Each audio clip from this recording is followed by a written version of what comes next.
Hi, writers. Today we're going to talk about metaphors and how they can convey big ideas in your writing.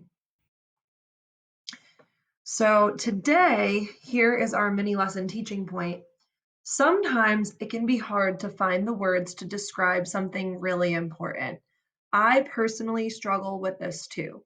The meanings that I want to convey sometimes well up inside me, and it seems like the more important something is, the harder that it is to find the words for it. And I know this might actually be happening to you right now. I think that you may have all struggled with this before.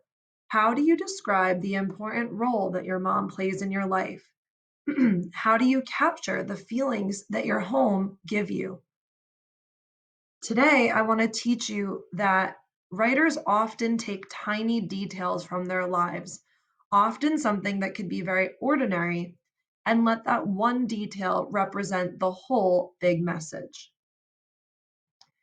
Before we move forward, I want to just remind you about what a metaphor is. So, we've talked about figurative language a few times this year. So, the word metaphor should sound familiar to you, but just in case you've forgotten what a metaphor is, it is a figure of speech that describes an object or action in a way that isn't literally true, but helps explain an idea or make a comparison. So here's an example of a pretty common metaphor that you might have heard before. Life is a roller coaster. So you're comparing here life to something else. So you're comparing life to a roller coaster. So you have to think about what are the attributes of a roller coaster that are similar to life. Why would you make that comparison? So in this case, if you're comparing life to a roller coaster, you're saying that life it has a series of ups and downs in it. It's not always a smooth ride.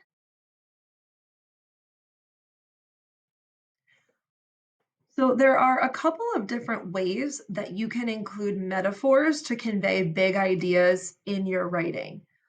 One way to do this is to include an object.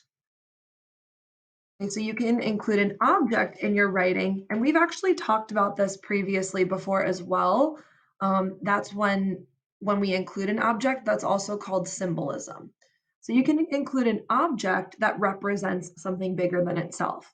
You can also include an action. So you can have the character or yourself in your writing doing something that might represent a larger message. So let's look at some examples of this. Okay, so let's take a look again at Adam's memoir. I'm not going to reread it to you again, but there was actually an object that Adam talked about multiple times that represented something larger than itself in his writing. And that was this here. It's an instrument called a bassoon. So if you're unfamiliar with a bassoon, that's what it looks like. It's kind of like a clarinet, but it has a really deep sound.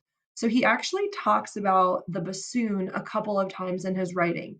He talks about it at the beginning of the memoir, and he says here that sadness flew straight into me as clear as the mournful sound of John's bassoon. So he's thinking back to that sound of the instrument that his brother John plays, and it has this mournful sound, this sad sound. So he includes that because he's sad right now. His brother's leaving to go to college. So he thinks about that bassoon, that instrument that his brother plays. And I think it's important that he included it because his brother also plays this instrument too. So it also has kind of another meaning. He also talks about it at the end, and he actually picks up the bassoon and he plays it himself. So it says, I picked up John's bassoon and put each piece together the way that John taught me. I went over to the chair John always sat on while he played, and I played the deep, mournful sound I had heard coming from his room so many times. So he actually even does include an action here in the end as well. So he kind of does both. He really includes both a symbol that represents something larger, okay, the feelings, his sad feeling of his brother leaving. But he also has an action of him playing the bassoon. So this is a really good example because that sad feeling is so hard for him to put into words to really describe how he feels when his brother leaves. So really showing us through that object makes it a lot more clear, and through the action of him playing as well. So this would be an example in Adam's memoir of using an object. So the bassoon represents the sadness that he feels. Now, here's another example. This is from a student named Justin, and this is the end of his memoir. And I want to show you how he'll be using an action as a metaphor to describe something more important. So let's just read the end of this together. Justin, your turn, Mrs. S said. I stepped up and walked to the brown chair. I sat down. Chills scattered through my bones as I cradled the book in my hands like a feather floating down water. My stomach was tossed around. I opened my mouth. Nothing came out. I tried again, as if every word on page 106, chapter 8 would come tumbling out. Still nothing.